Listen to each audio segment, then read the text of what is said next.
I'm sure to the conference it looked very strange and very Chinese. To me, I look at it a little differently. As somebody who studied this, I feel the weight of a body, many bodies, upon their shoulders.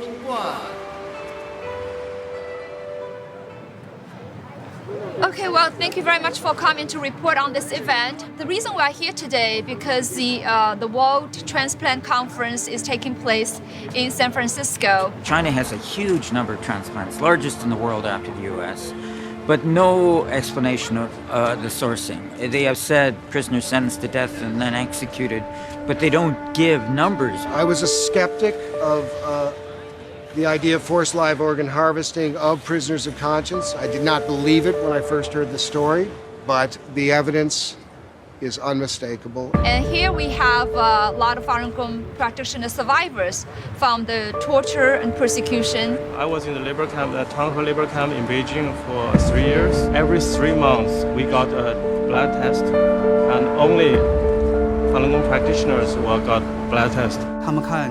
So they sent me to a military hospital and they do all the physical exam for me. The police told me that I need to do the physical exam for you, and I said I'm quite healthy, I don't need a physical exam. But then they took the blood test. The police said, well, every Falun Gong practitioner has to take this blood test. I think it's a matter of education. People are very busy, but once people find out the magnitude of this crime, a lot of these people are operated without, it's not voluntary, and sometimes not even anesthesia medication, and just wipe out, take all the organs out and then burn the body. We know that the majority of these organs are coming from prisoners of conscience, not just Falun Gong, Uyghurs, Tibetans, House Christians. Does that follow our values? Is that part of American values? Is that a medical value? There remains an abuse, a concern, and debate within the Transplantation Society about what to do with it. But I think this goes much further than the medical community and has to go to the political community as well. No one can ignore this issue.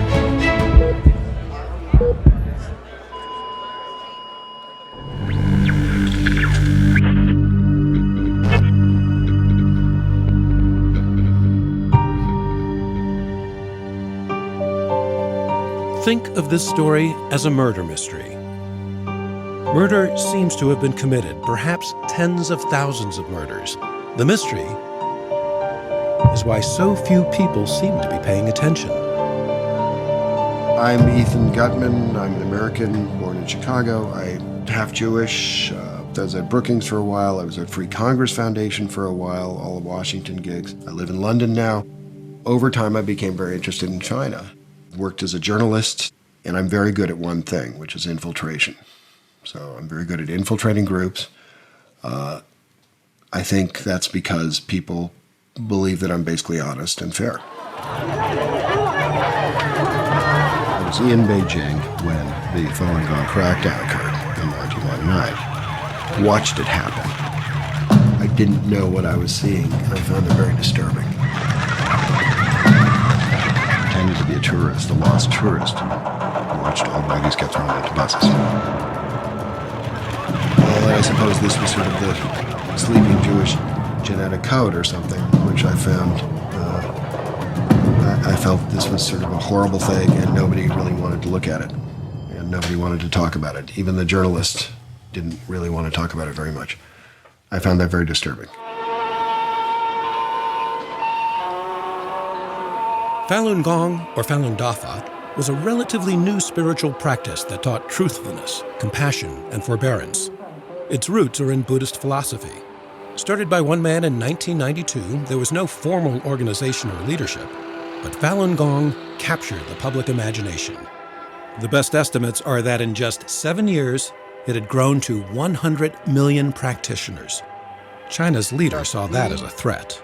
Outlawed by the Chinese government. Falun Gong was the biggest issue in China domestically. And that sense of Falun Gong as the biggest issue in China led me to the next step, where I started working on some articles, a potential book maybe down the road. China's government said Falun Gong was a dangerous cult. If practitioners recanted their beliefs and promised to stop practicing Falun Gong, they were released. Gutman says hundreds of thousands did not. And the 1999 crackdown led to a massive expansion of China's labor camp system. I am saying that about 500,000 to 1 million Falun Gong are in the Laogai system, that is in detention in China at any given time. That's the first really shocking number to most people. 500,000 to 1 million. One of my first interviews was with 3 women, had just come out of labor camp in China. They didn't speak a word of English.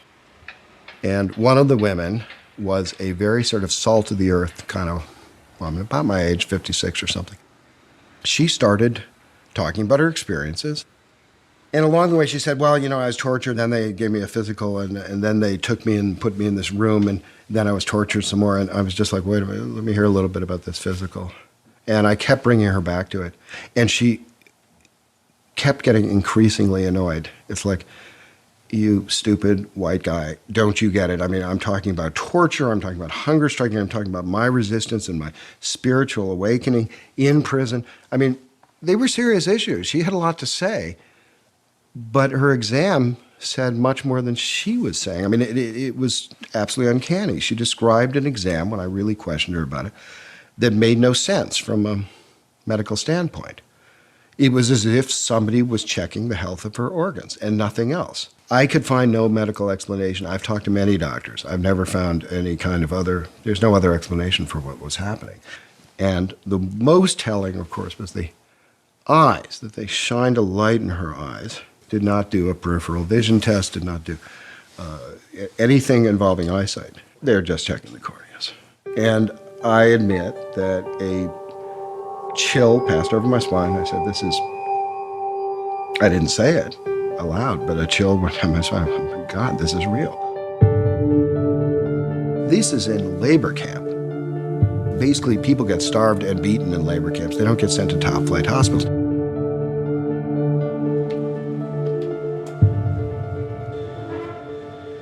Gutman started to write articles on allegations that Falun Gong practitioners in labor camps were being killed for their organs. The money's quite extraordinary. And so when you start moving to political prisoners, you're talking about something that's kind of pure profit. So you are talking about, up to 200,000, say, per person. China's government has always denied it. Gutman kept plugging away on the story. I was giving a talk at Westminster. It was sort of an informational talk, and it was open to the public. There were a couple of MPs there, so I remember it. And we opened it up for questions, and this man stood up and said, I did this. I performed this surgery on a living human being. And I raised my hand, and they called me. I said, what I'm going to say is not question, also is not comment. I want to tell you a story.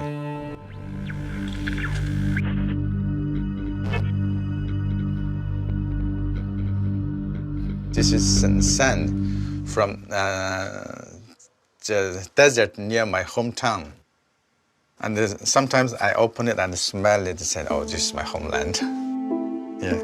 My homeland, it is, I think it is quite least known place on earth.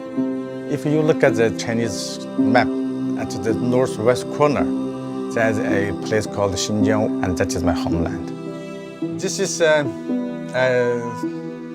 oldest mosque probably in Central Asia. The Uyghurs are a Turkic people in what the Chinese call Xinjiang, what they call East Turkestan. The complication for the Uyghurs, they are in a very complex position. They are they're almost like the Ukraine was in European history. They're right between great empires. They're between China, they're between Russia.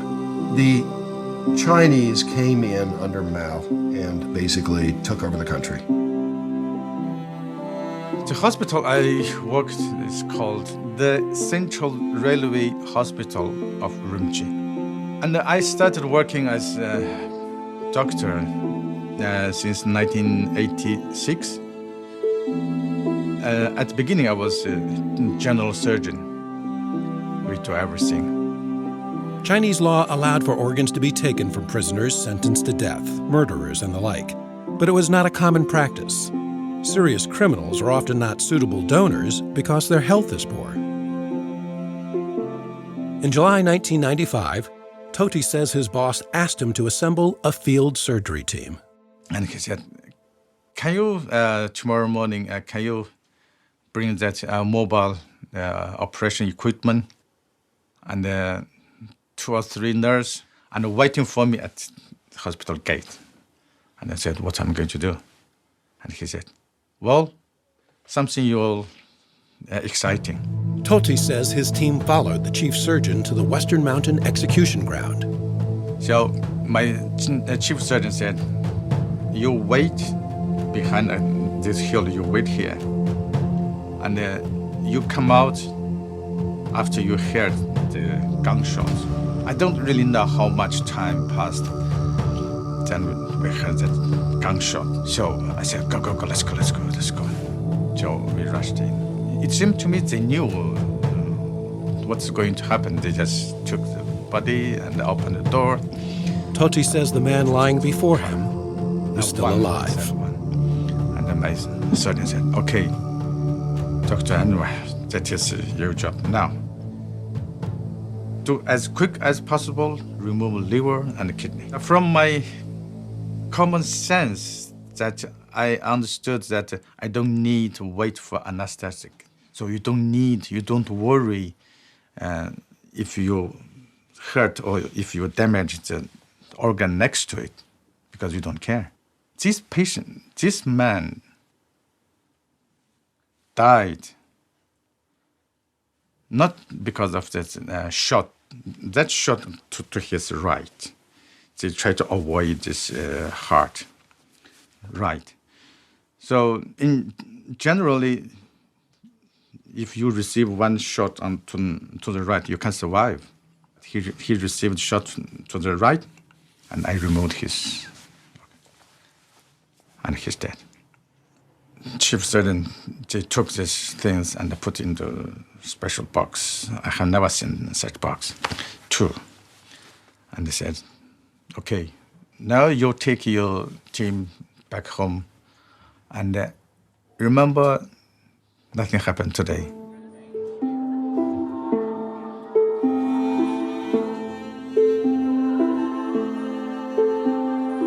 I didn't feel guilty. This is a bad guy. He was condemned to death. But after I left China, after my eyes and my mind opened to the West, and my, what is called, perspective, it's something, is changed, totally changed. Then I thought, oh my God, that is since I committed a crime. For many years, I feel guilty. I didn't know who he was, his name, or if he is Uyghur or he is Chinese.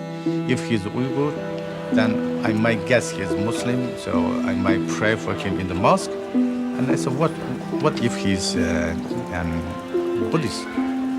So now, when I see a temple, I go in and light a candle and pray.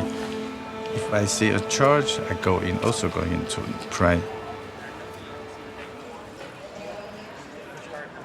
When I heard Ethan that time, I did feel that this is the right time to bring this out. Because if it's continues staying in my bottom of my heart maybe not be able to carry all the way. I need to let it come out. So that day was the first day I confessed. On that day, did you feel a weight? Yeah. Finally, I said that. I said, finally, now the whole world knows it. Direct experiences in relation to organ harvesting in China, Enver. Toti has since testified several times to various governmental bodies in Europe. What I'm certain is this kind of organ experiment started from Xinjiang quite early. And I guess there's a reason because that nobody in the world is standing for us. Xinjiang means new territory to Chinese. It doesn't mean, East Turkestan. It doesn't mean somebody else's. It's new territory, new frontier. To me, this was one of these major stories. It was really important. Sure, it goes back a long ways. Sure, it goes back to 1995. Nonetheless, if you want to get to the essence of what happened here, you have to see how this developed over time. If you even want to understand Nazi Germany, you have to understand they did not start with the Jews. They started with cripples. They started with people who were mentally challenged. And then once they realized that the public could kind of accept that, they started moving to the next measures. So I think it's very important to look at how these things develop and how societies can come to accept them at all, and how can medical establishments particularly come to accept them.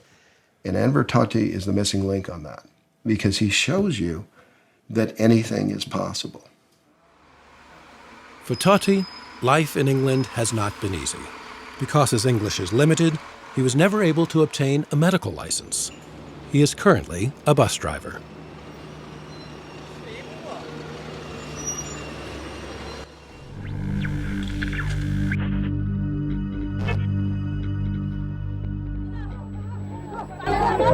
By 2000, Falun Gong practitioners were disappearing into labor camps in mass numbers.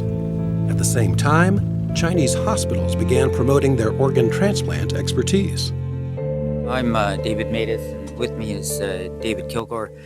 We've been asked to investigate allegations that there has been harvesting of organs of Falun Gong in China. David Kilgore is a former member of parliament and former cabinet minister for Asia Pacific, and I'm a Winnipeg lawyer doing immigration, refugee, and international human rights law in Winnipeg.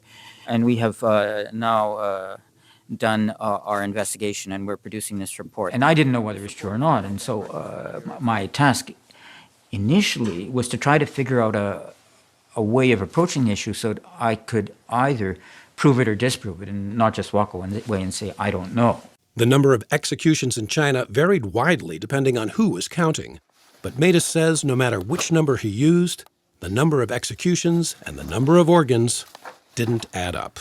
The transplant volumes increased substantially after the persecution of Falun Gong began. And I mean, there's a lot of other evidence, but the most likely explanation for the increase is the Falun Gong. We pursued every investigative trail we could find. In the report, you will see that there are 18 different avenues of proof and disproof we considered and evaluated. Our bottom line conclusion, after considering everything as best we could, was that the allegations are true. We believe them to be true, that this harvesting is indeed happening. Matus and Kilgore issued their report in 2006. Since then, Matus has continued to investigate and tried to spread the word. For me, one of the most chilling things was the blood testing, organ examination, which was happening only to Falun Gong and nobody else. And I'd meet these Falun Gong practitioners around the world who basically didn't understand it, weren't interested. I mean, what mattered to them was they were arbitrarily detained, that they were tortured, they were asked to recant. And to them, I mean, the blood testing was just an incident. I would ask them about it, and they all, everywhere, without talking to each other, without knowing each other, said the same thing. Matus says what made Falun Gong organs especially attractive was the practitioners' healthy lifestyle. They do not drink or smoke. On many of the recordings of phone calls made to more than 100 Chinese hospitals, doctors assure callers that transplant organs are from healthy Falun Gong practitioners.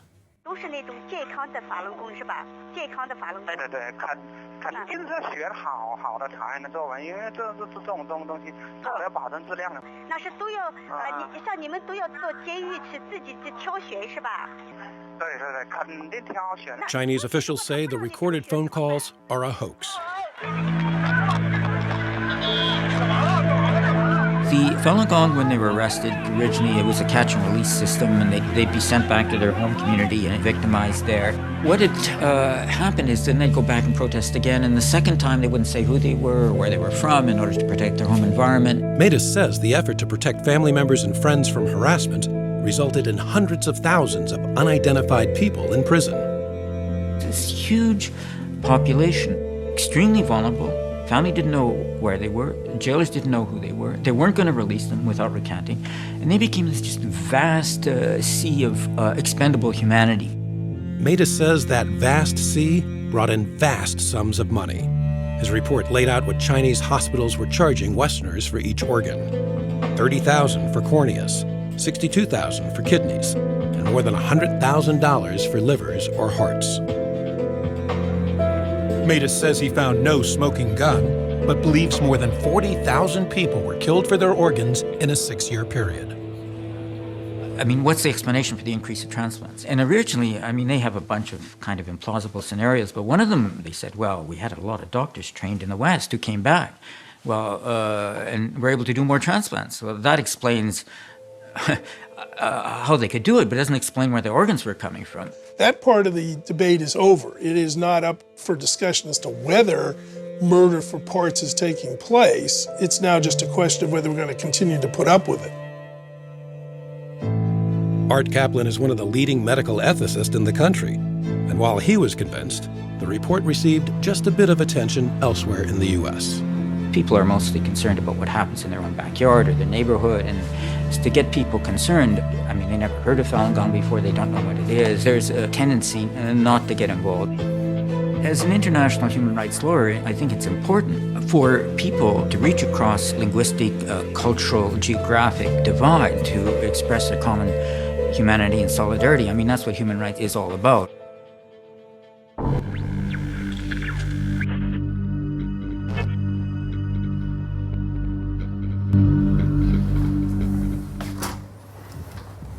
The year was 2005. A patient of mine who's been hospitalized in my department on top priority list for heart transplant for almost a year came to me one day and told me, "Doc, I have to tell you that I was told," so he said, by my insurance company to go into China in 2 weeks' time as I'm scheduled to undergo heart transplantation on a specific date. And I looked at him and I said, "Do you listen to yourself? How can they schedule a heart transplant ahead of time 2 weeks?" He said, "I didn't bother to ask. That's what they told me. That's what I'm going to do." Until the day, not a single Israeli went to China to undergo heart transplant. Many Israelis underwent kidney transplant before. And being a heart transplant surgeon, I always thought, well, probably they're going to China and a poor Chinese farmer is selling one of his kidneys in order to make the economic status of his family better. I didn't pay attention. But this patient, as I said, was the first who was scheduled to undergo heart transplant. And that's obviously a totally different story, let alone the fact that he was told to come on a specific date. And sure enough, the guy went to China and got his heart on this very same date that he was promised ahead of time. So this led me, for the first time, to find out what's going on. How can the Chinese offer people heart transplant ahead of time? After reading Matus and Kilgore report, and again, after looking at the numbers didn't fit. I mean, you cannot explain the number of transplants just by using the organs from executed prisoners. It simply doesn't add up.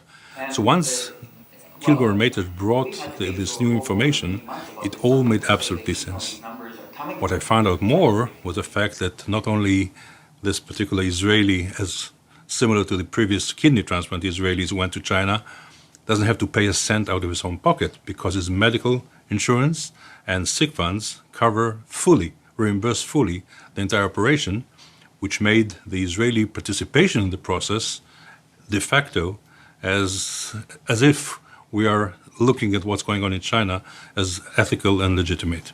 Israel's healthcare system covered the entire cost of the operation, which Levy found wrong. And hopefully we'll be able to implement some of the ideas that were raised here into the new law, because after all, that's what's going to make the difference. Together with our friends at the Israel National Transplant Center and with our Ministry of Health, we sat down at the same time to write up what hasn't been done before, the new Israeli organ transplant law. We included a clause which totally bans any reimbursement of any illegally procured organ anywhere in the world. And the law went into act in 2008. The Jewish state couldn't live with this.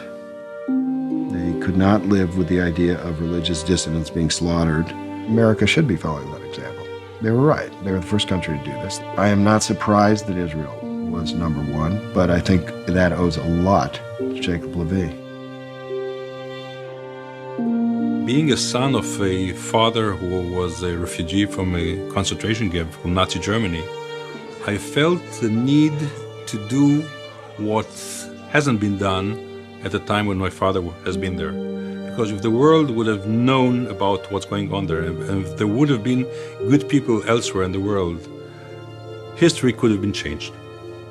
And this was what motivated me into doing all this. And I'm sure that part of the answer to why did the Israeli people stop going to China after the law, in spite of the fact that they can still do it out of their own pocket, has to do somehow with the history of our people. Israel's law passed even though the Chinese government denied allegations of organ harvesting, and even though the Mattis-Kilgore report could only estimate the number of those killed. I don't think the numbers, the millions there or the tens of or hundred thousands here makes a difference. It's a principle of taking the life of innocent human being and just killing them for their conviction, for their belief. It's as simple as that. So I think what Levy did was a game changer. And I'm hoping to see the same thing happen in Australia, and Canada, Scotland, Ireland, and Westminster, Berlin, U.S. In Spain, they changed the law after our report came out. In Australia, they changed the policy for training of transplant doctors from China after our report came out. In Malaysia, they stopped paying through the health system for anti-rejection drugs for people who go to China for transplants after they come back. And so there's been a number of changes around the world. In the United States, these changes were barely noticed. One reason may be how Falun Gong practitioners tell their story.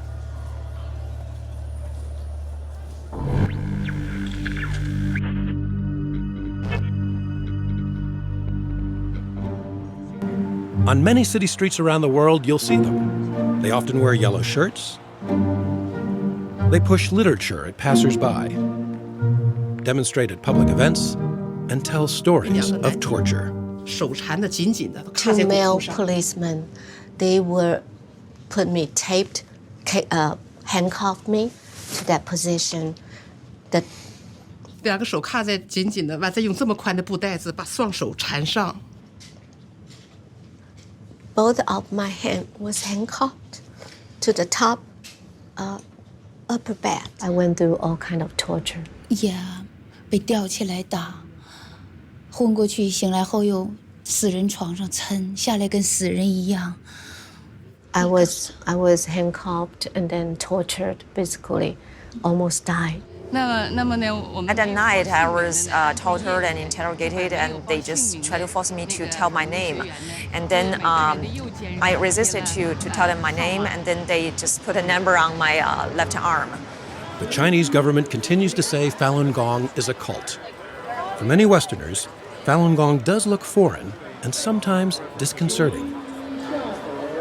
This attempt to characterize practitioners of Falun Gong in any way whatsoever is just kind of a stereotype. What you're dealing with is a victim community. I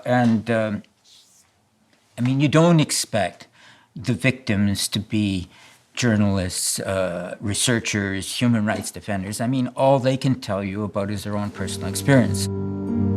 It's like faulting the Somalis for not talking convincingly enough about clan warfare, or the Syrians about not talking authoritatively enough about Assad. I mean, it's unrealistic to expect the victims to shoulder the burden of presenting their case.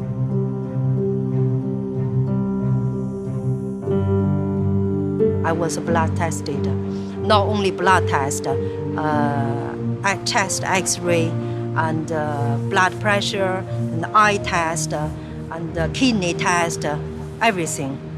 We are just outside the Chinese embassy, and this is our vigil to raise the awareness about the persecution of Falun Gong in China.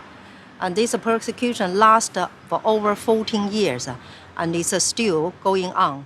It's not only the persecution. Now the worst thing is the organ harvesting. The Chinese embassy vigil in London has been going on 7 days a week, 24 hours a day, since 2002.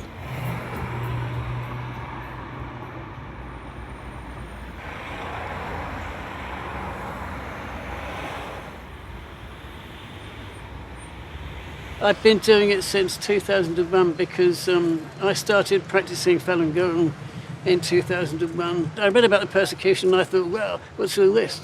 It touched something inside me. If it's gone so far without the persecution stopping, then there's something seriously wrong with humanity, must be.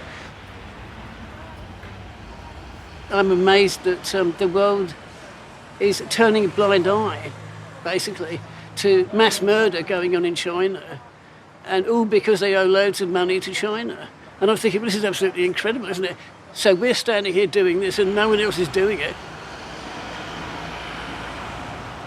This has been a complicated story from the beginning. And make no mistake about that.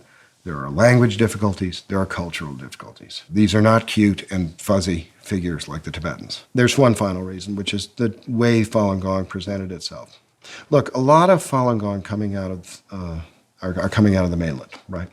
So they have a tendency to use Chinese Communist Party methods of propaganda or press. This is the way they know. But they're not going to work so well over in the West.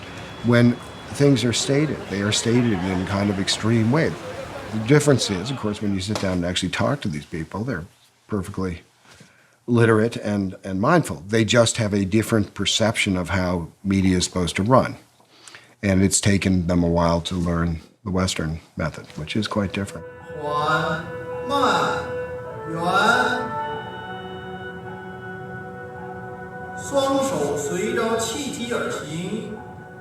The story of Xiaodan Wang is a case in point.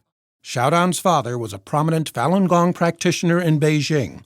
He was one of the very first to be arrested in the 1999 crackdown. Xiaodan was going to school in the U.S. when she saw her father on CNN being sentenced to prison for 16 years. It was just like a day of crying for me. And I remember very, very vividly, I was just like kneeling down on the floor, and this is like a big TV, and I just touched my dad's face because CNN was broadcast like on a rotating schedule. And so I just touched his face. I just felt like, I just felt my whole world has changed. The shy 18-year-old girl slowly became an activist. To society, like teachers, doctors, musicians, they were all tortured to death. And I really want to make things right for my dad, because he's been accused and he's been wronged, and everything happened to him is so unfair. A college student was touched and decided to do a documentary about her struggle. I'd been working on different things to stop the persecution. It just felt a little abstract for the American people. When you talk to them about 100 million people being persecuted and families torn apart in China, it's like it starts to get more and more removed from the reality that they know, and there's no face to it, you know? So when I heard this story about her and her dad, I realized that this was a totally different angle. Jeff helped Xiaodan create a website, freemydad.org. They fell in love and eventually married. Xiaodan says because her father was relatively well known, she was never worried that he would be killed for his organs. Her campaign focused mostly on her father and the persecution, not organ harvesting. But the two issues are closely linked. When I first tell people about organ harvesting, I think that they're shocked. Like it's a disbelief, but those conversations don't seem to go very long. I think that people, I don't know if they don't believe it or they can't fathom it enough to want to carry on a conversation about organ harvesting. I mean, this is a new form of evil. When there's a new form of evil, people don't want to accept it. when I first heard of organ harvesting, I felt it was beastly, like acting to its own citizens. But I just said there's no more standards anymore. I was really outraged. I think this is pure evil. Yeah, this is definitely pure evil. Yeah. And he looked like this. After 15 years in prison, Xiaodan's father was released in late 2014. She hopes Chinese authorities let him come to America. He's very old now. He's 66.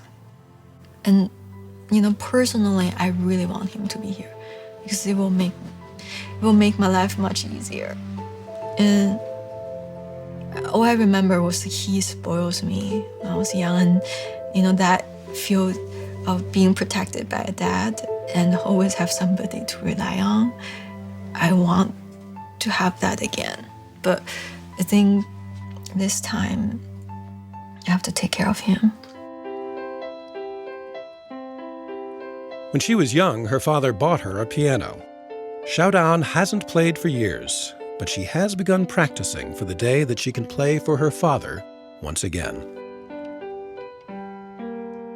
I hope people who really watch this documentary, they could act up and stop this organ harvesting in China. It's really surprising that after so long, after so many years, the press coverage has actually diminished. And it was a lot in the beginning, and then it's diminished to almost nothing. And it's just shocking to me that with more and more evidence mounting about things like organ harvesting or the labor camp system, that the coverage becomes less and less. It should be getting more and more. And the public outcry for the US to do something about it should be getting stronger.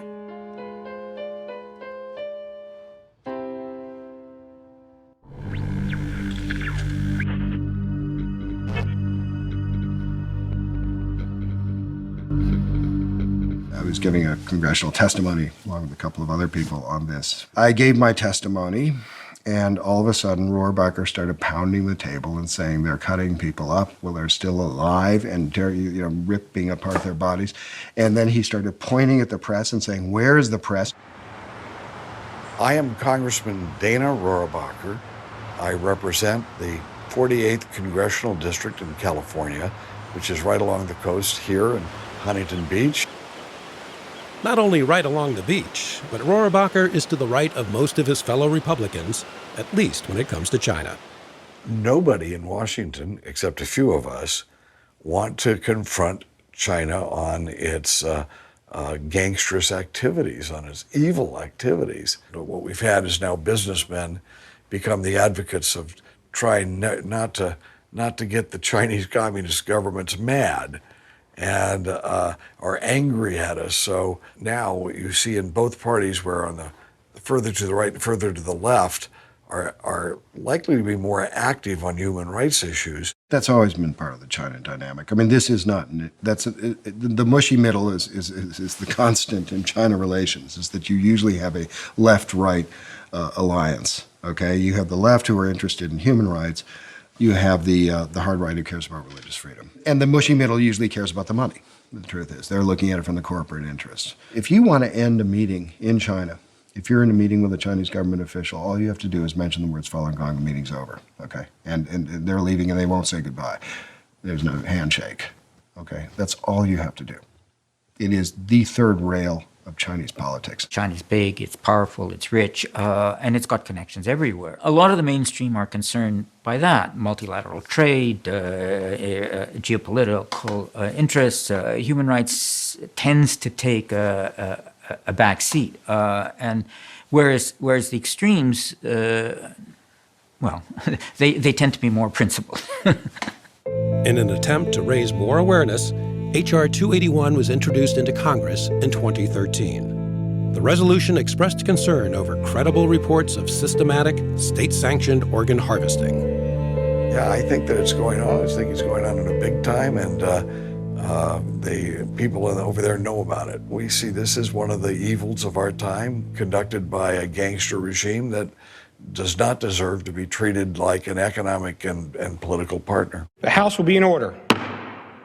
245 representatives, more than half the House, agreed to co-sponsor. But resolutions alone do not have the power to change foreign policy. My name is Louisa Cohen-Grieva. I'm here at the NED, Vice President for Programs. I've worked for a long time on Asia programs. Really glad to see you, and thank you for coming. Today we are here to hear from Ethan Gutmann, whose book, The Slaughter, is released today. So here's our chance to hear from Ethan what's in the book and what is the evidence that he has compiled. What do we think of it? And then to also ask ourselves, if we're persuaded, who else needs to be persuaded? Blood testing, not just one little vial. At the same time the House was considering H.R. 281, Gutmann was pushing his brand new book at an event in Washington. Now, I am estimating in the book that 65,000 Falun Gong were harvested for their organs between 2000 to 2008. Now, that does not mean that many more haven't been harvested since that time. There were lobbyists, human rights staffers, and members from China's dissident communities. I hope there will be strong attention paid to this organ harvesting and concern from the U.S. government, especially from the U.S. Congress. Otherwise, the less the U.S. as a superpower expresses concern regarding to the organ harvesting, the more the Chinese government will see this as a green light to further commit crimes against humanity. No one from the major media was there, but a reporter for the Epoch Times was. I write about China, I write about the Communist Party, I write about CCP policies, I write about organ transplant issues in China. The Epoch Times was originally founded by a handful of Falun Gong practitioners in Atlanta. It's now published in more than 30 countries around the world. We don't identify ourselves as a Falun Gong paper. We resist that characterization because we don't teach Falun Gong. We don't speak for Falun Gong. In the ways that matter most, we don't see ourselves as a Falun Gong paper. Do other media want to say, yes, you have an agenda? Yeah, we get that some. We're covering things that they're not covering, and we're covering things in ways that they're not comfortable with. And so it's easier to dismiss someone rather than to look at the merits of what they're reporting. This series of stories delves deep into a topic ignored by other media outlets, but handles it just as deftly as its bigger brethren. In 2013, Robertson received an award from the Society of Professional Journalists for his reporting on organ harvesting. Look at the Kilgour-Matus report. Things don't add up. You don't see exactly what's happening, but everything is pretty obvious. Like, you saw the guy with the murder weapon go into the room. You went in later and there was a victim, and that other fellow is gone. 现在就是说，我想找这种给我的孩子找这种法轮功的，你估计他能帮我找到吗？肯定能够找到。能找到啊。I found the phone calls simply irresistible because you can hear the people talking. They're not faked calls. Like it's a nurse or a doctor that's being contacted by someone who's the relative of a person who needs a transplant. And they're saying, I've heard that you've got organs from Falun Gong people which are healthy. And can you confirm that? And how can I be sure? And, the doctor is reassuring them and even boasting and guaranteeing the quality, guaranteeing the time. And, it's the case closed. The organ harvesting story is a story about Falun Gong. Falun Gong is the most sensitive issue for the Chinese regime. No one in the mainstream press that have offices inside China are covering it inside China. Reporters in Beijing can't do the story they can do little bits of the story, but they can't really do this story without losing their job. And because of that, they're missing what is driving events in China, and they're missing the story of what is one of the most catastrophic human rights violations in our time. And the assumption is, this is old news. China human rights is always stale news. The assumption is there's compassion fatigue among the readers. There's assumption is that Falun Gong is not of interest in some way. It's very Chinese. They're not wrong about some of this. David Matus said, this is a form of evil never seen on this planet before. But they've been killed in a way that violates everything that we think sacred, the dignity of their body, the role of the doctor, the role of what the state should be. It's not just mass murder, it's this particular kind of mass murder. Pursuant to Clause 4 of Rule 1, the following enrolled bills were signed by Speaker Pro Tempore Harris on Wednesday, December 17th, 2014. Despite having 245 co-sponsors, H.R. 281 never came up for a vote. It died when the 113th Congress adjourned. The chair declares the second session of the 113th Congress adjourned sine die. This is a crime against humanity. I mean, does anyone have any problem in condemning ISIL for cutting the heads off of 25 Christians in Libya? It was a brutal act. Well, that was awful, but there are hundreds of people, if not thousands of prisoners. They're being put in jail by the thousands, and the brutality and murder of these people, and then letting the government, the gangsters who are doing this, make a profit at it. I mean, how obscene is that? The environment would be completely different if the media were covering this story. Imagine that resolution not coming to a vote if the New York Times, the Washington Post, Bloomberg, PBS, CNN were regularly covering organ harvesting. It wouldn't be possible, Right. Somebody would ask the majority leader, how come H.R. 281 is not up on the docket? Somebody would ask, and they would be embarrassed. But now there's no price to pay because that discussion isn't taking place. This is what a press is supposed to do. Who owns the media in our country?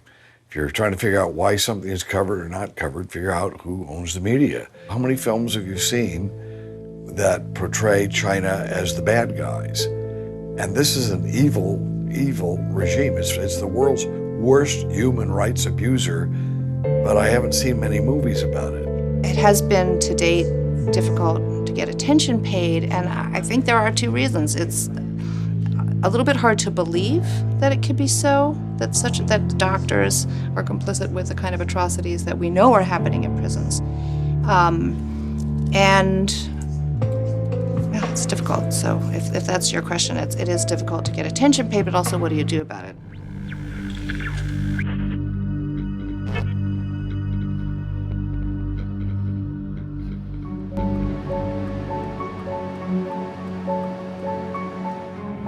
Obviously, I, as one person living in Winnipeg, am not going to get worldwide media attention on this issue. I mean, it's difficult enough to get media attention for it in Winnipeg. But if you get more people involved, then it helps because, well, after our report came out, Torsten Trehi founded this NGO called Doctors Against Forced Organ Harvesting. Last year, we initiated a petition to the UN High Commissioner for Human Rights. Within 5 months, we collected 1.5 million signatures in more than 50 countries. Asking them to launch an investigation to look at some of these allegations. Now, I mean, yes, they are allegations. I mean, I think the overwhelming evidence from my perspective is that these allegations are true. But the lack of access, the lack of transparency, it's difficult to get firm details. And this, what we were requesting was that the UN Human Rights Office was to investigate this. The petition asked the UN to unravel the mystery and conduct an independent investigation into allegations of organ harvesting. I mean, I was part of the group that went to Geneva to hand it in, and we had the press conference afterwards. We really felt that this was going to be a major change. 1.5 million signatures seemed to be probably one of the biggest petitions they'd ever had. We've had nothing back, almost as if those 1.5 million signatures, that petition is it's almost like it's never happened. After the petition to the United Nations seemed to go nowhere, Sharif made an appeal in the American Journal of Transplantation, asking medical professionals to take a stand. What we've argued in this is there is a big difference between someone who gets executed because they've murdered 15 school children versus someone who's executed simply because of their beliefs. We think of them as prisoners, but a prisoner in China could be a political dissident, someone who holds a religious or spiritual belief that's unpopular. Getting killed because you're a prisoner against your will with no permission. That seems to me to be a core violation of what I've called the dead donor rule. In the US, in Europe, you have to be dead first in order to be an organ donor. In China, they make you dead, and that crosses the ethical line. What we are classing these as crimes against humanity and medical crimes against humanity. Now, if this was to happen in any other country, in any other form or fashion, we'd be a lot more forceful with regards to this, and we haven't been quite as forceful on this issue in China, and we just need to raise awareness of it even more. People who are expecting this to sort of just be solved naturally by all we have to do is sit back and they'll fix it, this is wrong. The West has to take a role. And the one role the West can do is say, these are our values. We cannot go beyond this. There are certain lines we can't cross. This is a red line. That's an absolute red line. Yes, I can maybe understand that. Life is tough if your kidneys have failed. At the World Transplant Congress in San Francisco, Sharif, Gutman, and Matus took part in a presentation held by Doctors Against Forced Organ Harvesting. You need to send a strong message out that you simply cannot do this. The evidence will only continue to accumulate, and eventually there will be a slow shift in the generally accepted opinion on this topic, and then it'll be like, oh wow, they killed like tens of thousands of prisoners of conscience for their organs. That's really bad. What are we doing about this? I imagine that will happen at some point, right? It has to. Only a handful of the 7,000 doctors at the Congress were there. Small audience, preaching to the choir. Even if a lot of doctors don't show up from the major conference, it's possible that they're aware that these activities are taking place. And it increases pressure. Whether you're a doctor or a nurse or a dialysis technician, anybody involved in transplantation, you need to be informing patients that participation as a transplant tourist is ethically inappropriate, despite the fact that as a patient you may really need a transplant. When you participate in organ tourism, you are inserting yourself into a network that you really shouldn't be in. We cannot be talking about kind of a transplantation system where these organs are being taken in this way. And you cannot benefit people and bring life to people by essentially murdering someone. It's simply just it beggars belief when you think about it. So don't ask me how a physician can take part in this. They're either physicians that are acting as murderers. As simple as that. Look, this is the most destructive thing you can do to a society, is to take their most trusted members. Everybody, universally, everybody knows doctors are the most trusted members of society. What is significant here is that this is a superpower which has suddenly taken its most trusted population and turned them into these monsters. Gutman's book got respectable reviews but sold only a few thousand copies. Unlike another book about organ transplant in China, a bestseller in development to become a Hollywood movie. This is Larry's Kidney, which was a book by a very funny guy, Daniel Asa Rose. He's a good writer. This book caught my eye because it's about taking his really kind of awful cousin Larry to China to get a kidney. The story includes a Chinese transplant doctor who assures Larry that the donor is a 31-year-old man who murdered an entire family and who is scheduled for execution. To me, if I heard that in China, I'd say that's a lie. What he's describing probably was a 31 years of age Falun Gong practitioner, most likely, in this case, maybe a Uyghur. But this worked as an advertisement to say China's open for business. That's what this book did. And that's a problem. That's a mark against him. He can make up for that by participating in the movement to stop this kind of organ tourism. That's my feeling. I mean, this is the mitzvah. This is what you have to do. Enver Toti, the surgeon turned bus driver, says it's been 20 years since he removed the organs from that live prisoner. It remains a mystery why so few people have ever heard about the thing he says he cannot forget. This is my experience. This is a real true story. If you keep silence, this tragedy will continue. People, they just don't want to touch this evil. Because if you touch this evil, maybe at the end of the day, you may not be able to tackle this the consequences. That is my guess.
Frankly, when I first looked at the story, it seemed a little strange, and to quote someone in the documentary, a little foreign, a little weird, and I wasn't sure that I wanted to get involved in it. I had heard of the persecution of Falun Gong. I'd seen some footage of that on television, and as a yoga practitioner myself, I just couldn't understand, on one level, why the government would persecute people for self-improvement. The more I read, the more I researched, the more there seemed to be, gee, there's this story that is remarkable and horrifying, and which has gotten relatively little attention.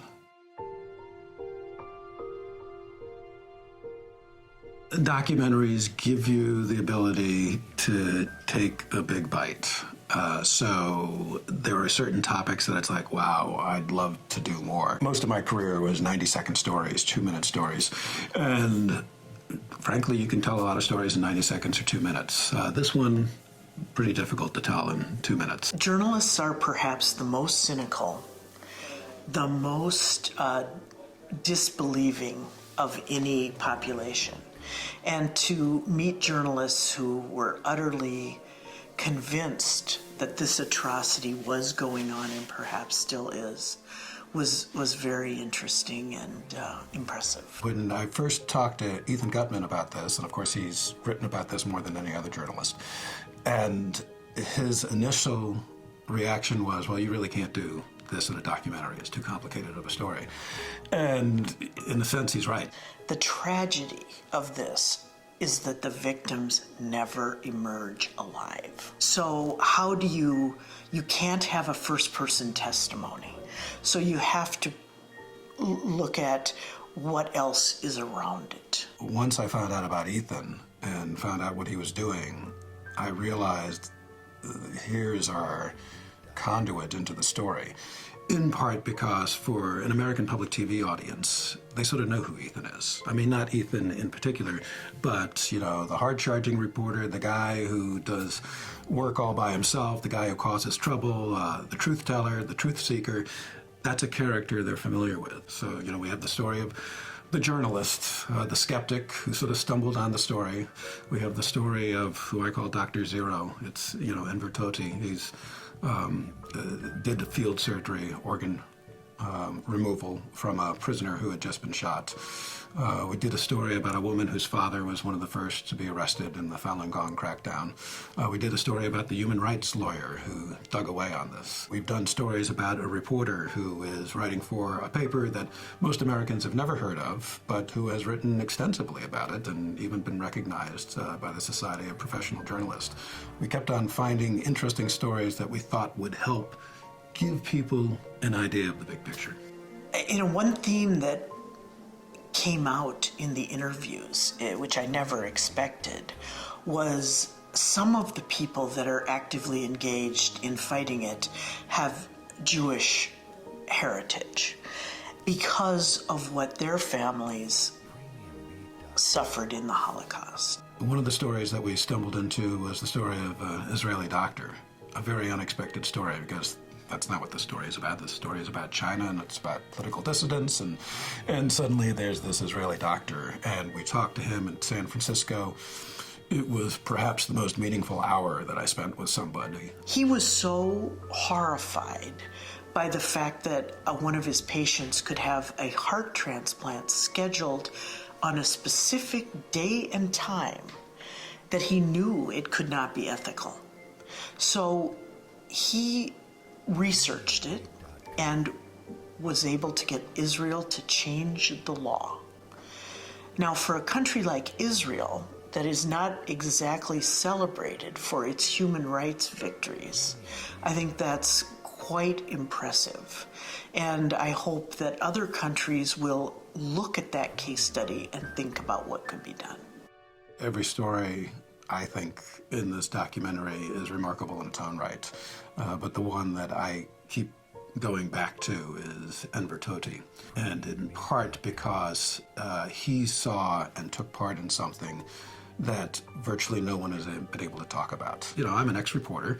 I still have a lot of friends who work in the newspaper world, TV world. And whenever I, over the past few months, have said, oh, I'm working on this story, and I tell them what it's about, almost without fail, they're like, wow, I've never heard that.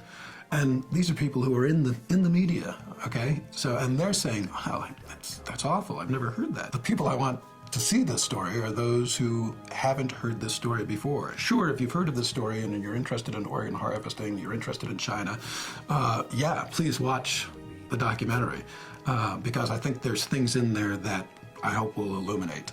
But I really want the people who have never really heard about the story or just sort of vaguely heard about, oh yeah, I heard something about that. Those are the people I want to watch.